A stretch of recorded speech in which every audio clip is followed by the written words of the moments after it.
இறைவனை வணங்குவதில் பல்வேறு முறைகள் இருக்கின்றன. அதில் யார் யாருக்கு எப்படி வழிபட முடிகிறதோ அதன்படி வழிபட இறைவனை நிச்சயம் அடைய முடியும். மேலும் நமது அன்பால் இறைவனை கட்டி போடவும் முடியும். அது எப்படி சாத்தியப்படும்? அதெல்லாம் உண்மையா என்றால் அதற்கு உதாரணமாக பல்வேறு இறை அவதாரங்களில் நடந்த சம்பவங்களை கூறலாம். அவ்வாறாக இறைவனை கட்டுவதற்கான வழிகள் என்ன என்று தெரிந்து கொள்வோம்.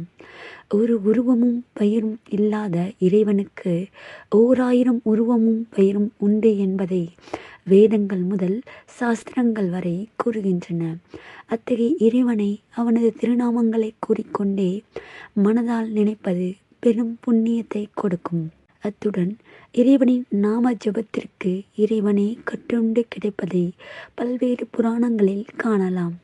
அனுமன் கூறிய ராமநாமத்திற்கு அந்த ராமபிரானே கட்டுப்பட்டிருந்ததை அனுமனுக்கும் ராமருக்கும் நடந்த போரில் காண முடியும்.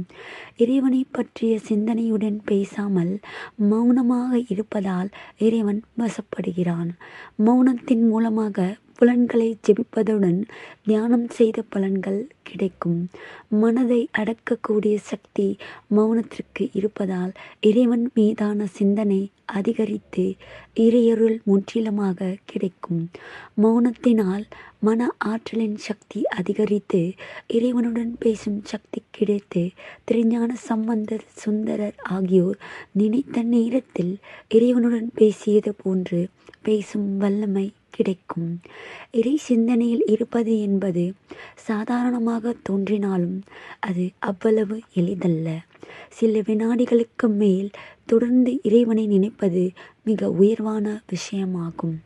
ஏனெனில் இறைவனை நினைக்கும் போதுதான் மனதில் தேவையில்லாத சிந்தனைகள் தோன்றி அதனை கட்டுப்பாட்டிற்கு நம்மை இழுத்துச் செல்லும்.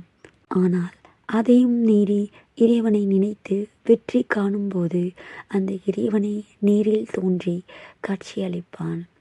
அவ்வாறுதான் சுவாமி விவேகானந்தர் இறைவனை நேரில் கண்டது குறிப்பிடத்தக்கது.